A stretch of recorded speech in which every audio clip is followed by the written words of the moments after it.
Hey, what's up? It's Dirk. Make that make sense. It's kind of my new project here on YouTube. It's nothing too serious, really. I'm just getting on here and we're going to talk about things that I see going on a day to day basis. I tend to see things happen and I have this internal dialogue that's going on. I might jump on in, talk to people, and that ends up going left. So I figure I'll get on here and just kind of air out some of my opinions, some of my thought processes on things, and not let them just exist in a vacuum. Because if you don't get other perspectives on things, you tend to kind of formulate your own ideas and you tend to kind of just let those things grow within you, but they don't have any outside influences, you know? So that's all this is really about. I don't know where to go. I don't know what'll happen, but I'm sure we're going to talk about some things that people will have opinions on, things that they might feel like I'm right about, things they might feel like I'm wrong about. It's just the way that I might look at it. Now, I come from a different type of background, so I didn't recognize until a lot later in my life that my background affected the way that I viewed the world in a way that a lot of other people just don't view it. So it took me a long time to kind of recognize. I think I was working at that point in time. I think we were Morgan Stanley. We were Morgan Stanley Dean Witter online. I worked for a Discover brokerage, and Morgan Stanley came along and bought that brokerage firm or whatever. I was in Orlando, and I ended up working, for Morgan Stanley, basically, their online division. And I was a supervisor then, and it was really my first time really kind of being in that supervisory role in a corporate environment. And I had my viewpoints on certain things, and most of this is corporate stuff, so you can only go so far with that. You're kind of doing the job of the corporation is asking you to do, and then they had a lot of room for you to kind of be your personal style of management and all of that type of thing. I prided myself on that, but I just remember us having some kind of conversation at one point in time, and someone told me, I think it was my boss. He told me, I can see his face, but I can't remember his name. But he told me, he said, you see things as black and white, and sometimes there's a gray area. And that really stuck with me even to this day. Like this was in the 2000s, right? Late 90s, 2000s when I was over there. So, but it stuck with me even to this day. I still think about that when I'm thinking of formulating my opinions on things or analyzing things or looking at situations. And I was like, wow, maybe I am a little bit rigid in the way that I think about things, because growing up I wasn't exposed to I can't say I wasn't exposed, because I did, I was in public, I went to school and all that kind of stuff. I saw things, but my life was very different from the life of people around me.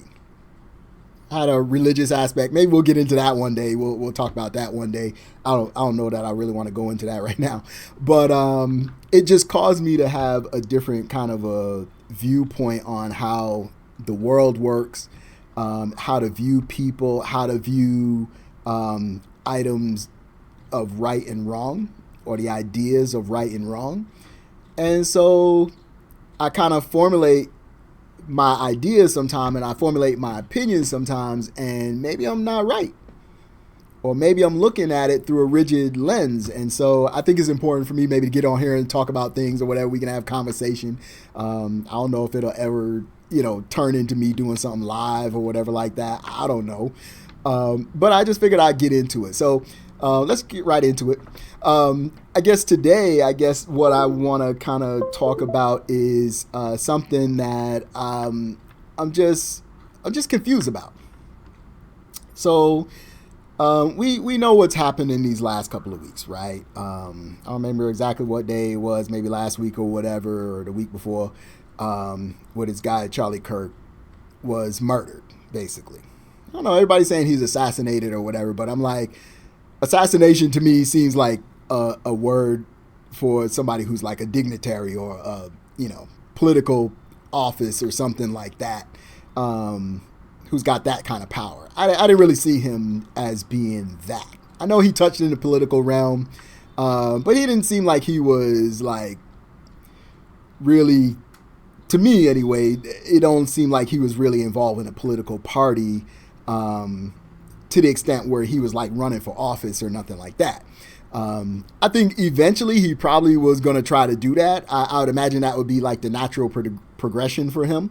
I feel like he probably would have did that at some point in time, but up to this point in time, I don't think he did that. So my whole thing is that, when he was murdered, I think as a society, we kind of jumped to conclusions really, really quickly. And I think it's kind of what I guess we call the microwave society, where we just formulate an opinion really quickly, and then we start to take all these ideas that are in the air or in our orbit, and we try to apply them to the argument or the opinion that we formulated already. And, I said it to a couple of people, like, you don't know why this man was killed. We don't really know that. We didn't, like, the day of and the day after or whatever, we didn't really know why this man was killed. We didn't know who it was, and at that point in time, we weren't going to have that information, but there were so many people that were just like, well, he got killed for this. Yeah, he's a controversial figure and all of that, and the things that he says is wild. We're going to get into that too. But we don't know for a fact that this is why somebody murdered him. There could be a myriad of reasons, and I feel like a lot of people don't process things in a way where they think about all the external factors or think outside the box a little bit, I guess I'm trying to say. It's just like, well, this is what it is, and then once they establish kind of their opinion or their once they kind of establish that baseline, everything has to fit that, instead of like saying, okay, it could be this, and it could be that.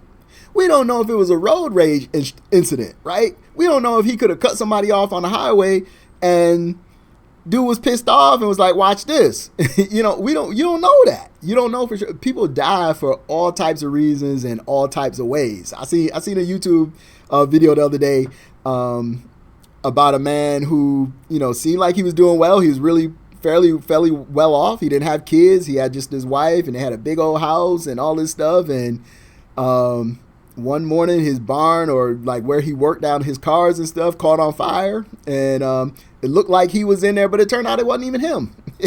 He had recruited somebody that looked like him to murder them for the insurance money, because apparently their finances was looking like it was going to collapse or something. So he hired somebody that looked like him to work in his shop. Matter of fact, he tried to hire two people that kind of looked like him or resemble him, that he could make the body look like it was him.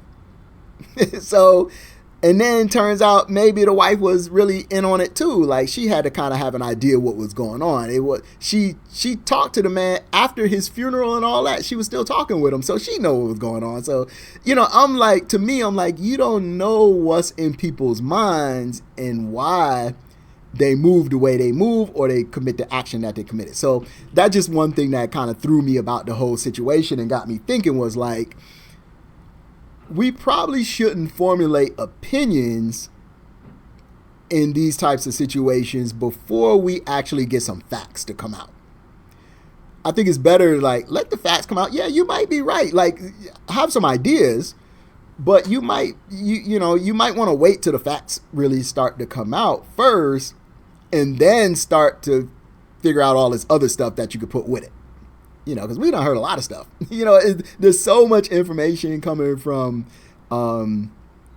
just prominent figures and people who are saying stuff in the news that's coming across. We got YouTube, we got, Threads and X, and everybody's talking, and everybody, we've got this influx of information, and nobody knows nothing. Nobody's really even involved, right? So it just kind of threw me a little bit. And I think it's something like I got to be mindful of myself, and I'm going to be more mindful in the future is not jumping to a conclusion, right? Just making sure that I have some information about what's going on before I draw a conclusion, because we saw that it became a dangerous thing, because there were people, who said, oh, this is a leftist person or whatever. So these people on the left, they're monsters, and they're just murderous, and they've been attacking us, and we gonna kill all of them. Basically, that's what they wanted to say. They probably couldn't say all that, but that's what they felt, right? We gonna go to war. Now this they were saying, we gonna go to war, and I'm like, how do you know that it was somebody on the left who did this? That's not even something somebody on the left really typically does. That's not typically something that they do. I'm not saying it's impossible, but it ain't typical. So it's almost like they were just waiting for the event to formulate the opinion was already formulated. It's just they were waiting for the event that triggers them to be able to say the things that they were saying. Turns out, I'm not even really sure now yet. I'll maybe not get into that yet. But turns out maybe the guy wasn't what they said he was, right? So you heard that he was leftist. You heard that he might have been trans or something, right? And then when they figured, okay, well, maybe that's not it. His roommate is trans or whatever. And it's like they're trying to attach some type of moniker or title or position to the killer, but it's always somebody that they have a disagreement with.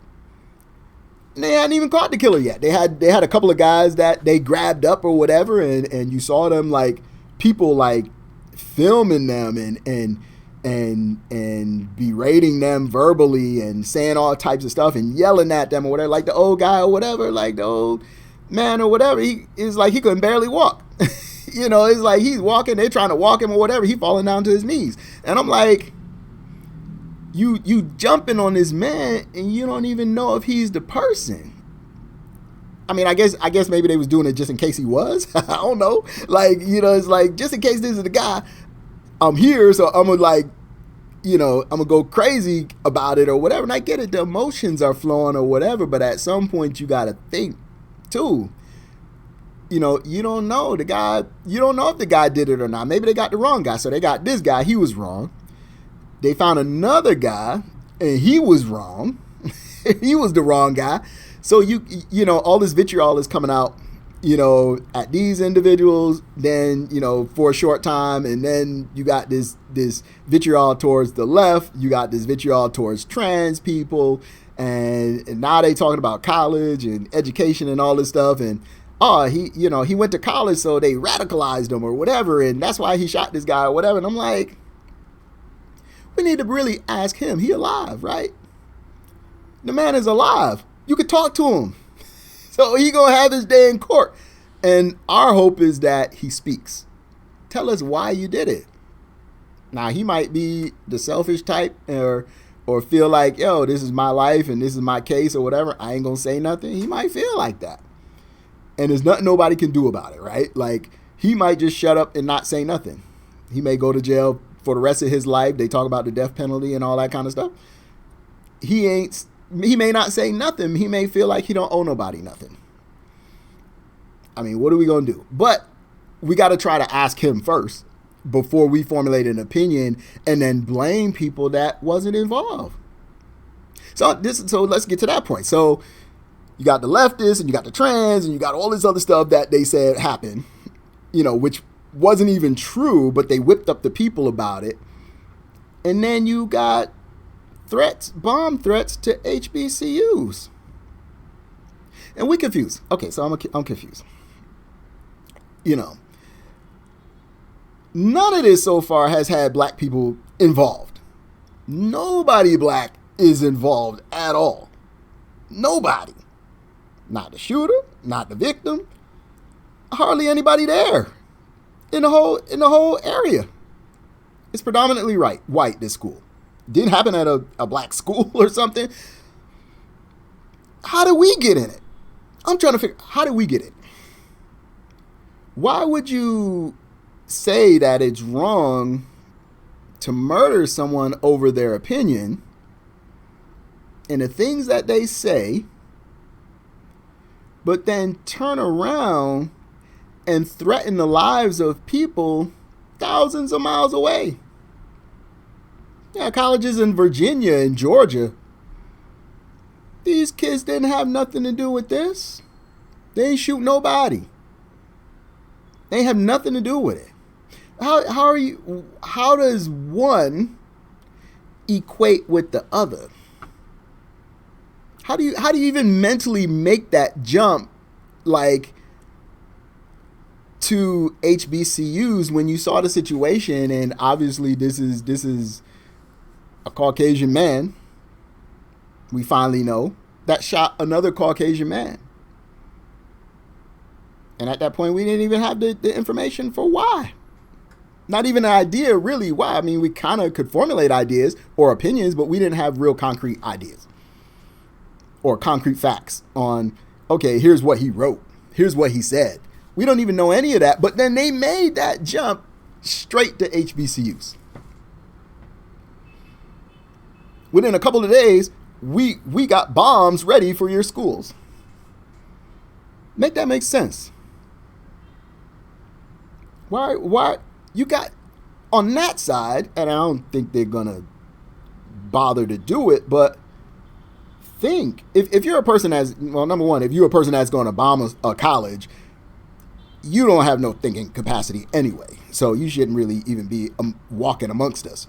But if I was to have any type of reasonable conversation with them, what I would say is, figure out why you made that jump. That's a pretty big leap to see two white men have an interaction in a predominantly white area, and then thousands of miles away you want to murder innocent black people because these two white men had their issue and had their incident. That's a big leap. And it's almost like they tipped their hand and showed us what they really want to do. You understand what I'm saying? Like, sometimes when you move too much and when you talk too much, you find out what somebody's really about. That's why I don't like do YouTube or whatever. It's not because I don't want you to find out what I'm about, but I'm like, I don't like all that talking too much. So this is crazy that I'm even doing this. But anyway, what I'm saying is, sometimes they reveal who they are when nobody even asked. We weren't even involved, and we found out who they are. And now you have this situation with Trey. I believe his name is Trey Reed. I don't have it in front of me. Like I said, this is impromptu. A black man hanging from a tree. Now, same kind of situation, right? Soon as we found out about it, there's a lot being said, right? Black people don't do this. I'm kind of the person kind of agree with that too. Like, that's probably not what we finna do. Like, as a black person, that's probably not going to be the way that this is going to happen, right? If I'm decided to do this, it's not really the way we do that. I've had family members that have done that. And it's not a public thing, right? So then you add on top of that, it's in Mississippi. Okay, I lived in Mississippi for a little while. And my experiences there were fairly good, but we was out in the woods. I mean, I didn't have a lot of dealings with people there, but I had enough dealings a couple of times where I was like, okay, this is different. Yeah, this is different. It's certain people, you kind of know when they don't mess with you. I remember me and my ex-wife went into a hair store or something like that. I think it was a hair product store. And them people ain't say a word to us. They didn't even look up and acknowledge us like we was not there. I remember like even going up to the counter or whatever. I don't remember if the girl actually spoke to my ex or what, but I immediately got the feeling when I was in there like, oh, they don't mess with us. But I've been in other places where it's cool. The little lumber place or whatever, we built a porch on one of the spots or whatever in there. We built a porch or something. I built a porch, and I was able to buy the lumber and stuff. We had a little issue with them or whatever, but they was good about it because they loved our, my ex-wife's family or whatever. They had a lot of years of knowledge of each other, so they did right by us. But there were places you couldn't go. I remember getting them. We were going to a family reunion that was being held there, and my ex, she kind of knew where the park was or wherever we were supposed to go or whatever, but she lost her way as we were going or whatever. So we pull up to this little place. Looked like it was supposed to be a gas station or whatever. I don't know. Maybe they had a couple gas pumps out there or something like that or whatever. We pulled over to this place or whatever, and I go to get out. I'm driving. I go to get out to ask, and she said, no. You can't get out here. I have to get out.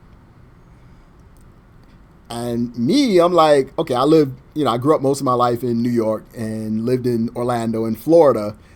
I'm not used to that. My thought process is not even like that. But her thought process is like, oh no, you can't get out here. I got to get out and go in there. Because as a black man, it might have been a problem. But as a black woman, she could get away with it.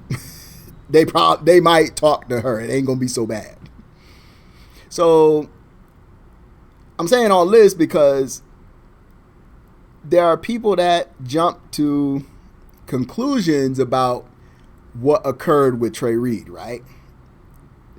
We don't know for sure. We know what our gut says. And I'm not saying we not supposed to believe that because that's what's going to keep us alive, right? Especially in these times right now, because if that was a lynching, then all of us need to be aware of that. All of us need to be aware of that and be looking out for one another. And knowing where our family members are at.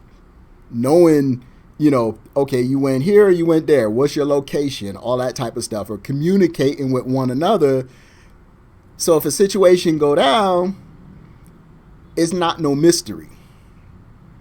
We need to have each other on speed dial or whatever, whatever the thing is now, on your phone or whatever. You need to have somebody that you get to quick. Because I'd imagine if this is a situation that occurred with this guy, he probably was lulled into thinking whatever the situation was going to be okay. Or maybe he might not have really been, aware of how bad it could go. And maybe he made a mistake. Or he was just in a situation where he got caught up and they got him. I don't know. These fools talk about they ain't got no cameras and stuff. Like, what you mean you don't got no cameras? What you mean there's no footage? That's crazy. Just in 2025, that's crazy to begin with. So that's telling me something else. So we got this situation, a black man hanging from a tree right out in the open on our college campus in Mississippi. And the very, next day or whatever, they talk about, oh, there's no foul play. None of that makes sense to me. I'm sorry, it just don't. So you want to make that make sense? It ain't never gonna make sense to me. I'm not gonna believe that. Why? Because my ex-wife is from Mississippi. She told me a story about a kid that she grew up with that was a football star. He was a quarterback on a football team or whatever like that in high school. And he was dating the sheriff's daughter or something like that, who happened to be white. He's a black kid or whatever. And they said he hung himself in the jail with his belt. She lived through that. Went to school with him. So, come on, man. All I'm saying is that, I'm not saying don't formulate an opinion or formulate an idea or keep your mind open. But then, too, at the same time, on the flip side of that, we can't say this is what happened when we don't know exactly what happened. We need some evidence, right? We definitely need some evidence. Now, as a black man, I'm going to tell you right now, we kind of have that ability to kind of spot things when they don't feel right. I'm sure white people have it too. I can't speak for that because I'm not white or Asian or whatever. I don't know. Everybody probably has it in some sense or whatever. But as black people in the United States, we got that. We have the ability to kind of look at that and go, this ain't right. Something ain't right. We always looking. And when something don't sound right, we know it don't sound right. So we're going to know. But so we got that situation, and then we find out that somebody else was hung. And it turns out this is a white man. So people kind of jump to conclusions thinking it was a black man. And they're like, oh, they're hanging people. And, we kind of got that. And, but we needed to kind of wait and see who it was and what the situation is around it. That's all I'm saying is like, maybe we can get a little bit more clarity, a little bit more information will bring more clarity, a little bit more facts before we formulate opinion, because it's hard once you formulate opinion to kind of change your opinion or change your idea. And I think that's why a lot of us be fighting online. We fighting and we talking back and forth and conversating or whatever. And I think that's why a lot of times it goes left, because when you start to bring facts to the situation, people don't want to change how they think about the situation. They feel like, well, I already came with this to the table, so I've got to defend this. And there's nothing wrong with defending what you said, but there is a place where when you presented with facts or you're asked questions, that you probably should answer those questions truthfully. Because if you answer them truthfully, or you do a little research or you find some information that is not agreeing with what you've said, then you might want to change what you were thinking.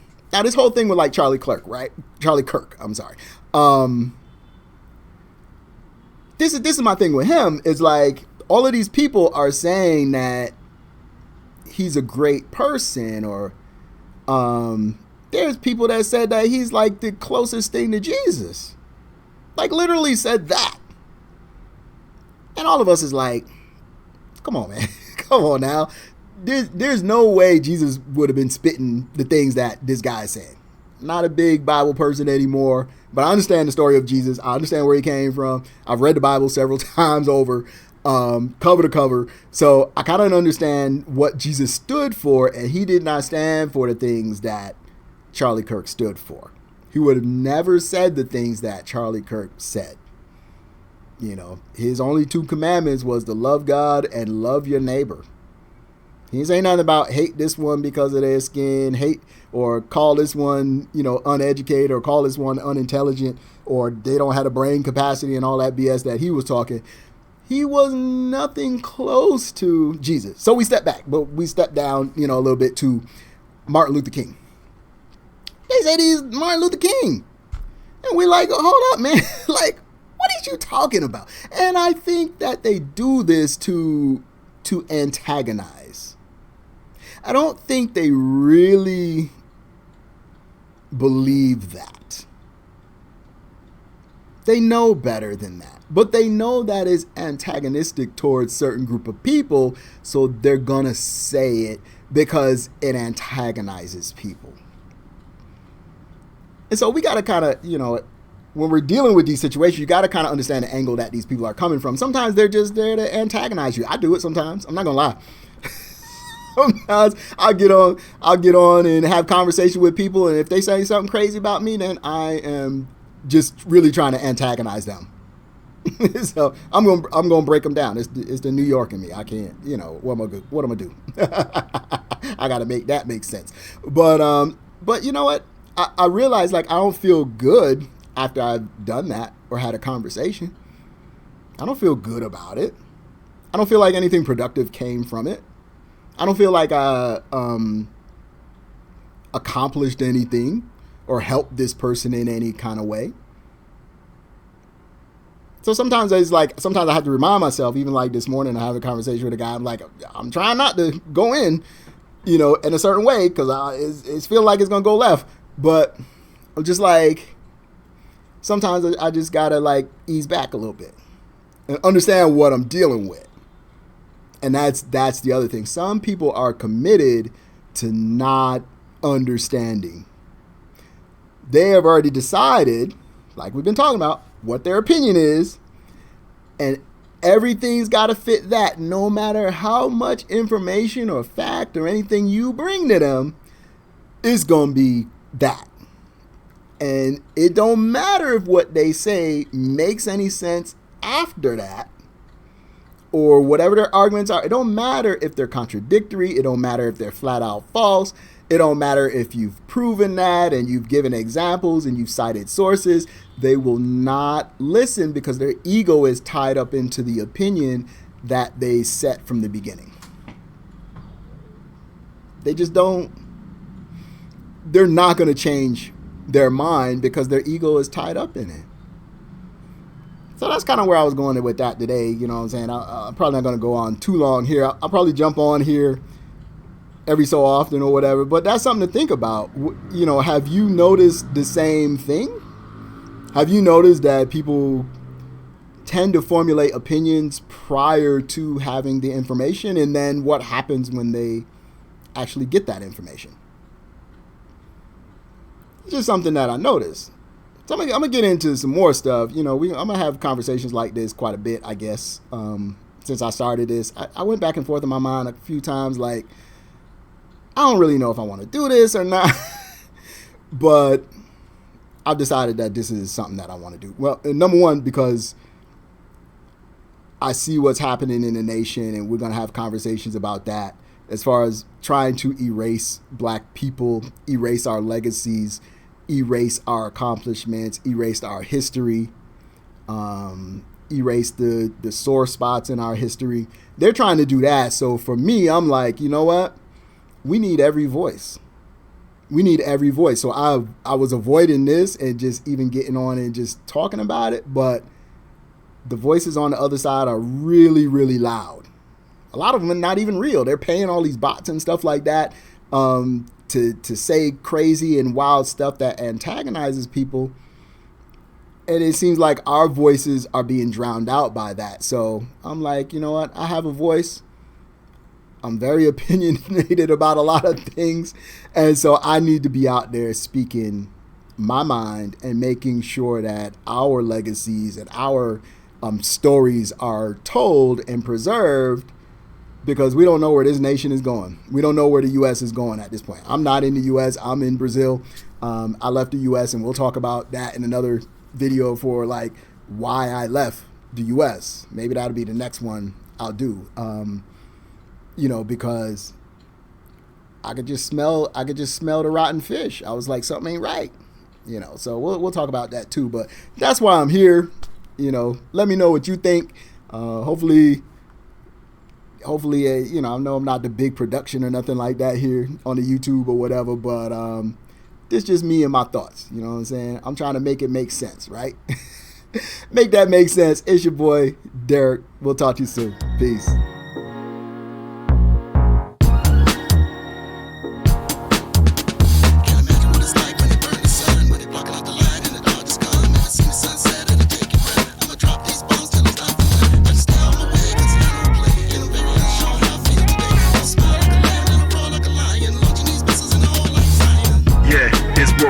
Everybody else down on the block but me. I'm in the sky, rise high, living comfortably, cause somebody gotta live and report what they see. In the land of milk and honey, man, you wanna be the bear, but you gotta ignore the fear and Goldilocks stare. Walk with a big stick, pretend you care, and when they see you coming, niggas running everywhere. I think the angel left the earth cause it's dangerous deep. One day we gonna learn that freedom is not free. Don't waste your time, one day you gonna see the fruit can't grow without the roots of the tree. Starving for truth and light to no good, but it's literal. You could die without food. Music sound whack, perform the crowd boo. Promoter shook his head like goddamn dude. You only had one job and you messed it up.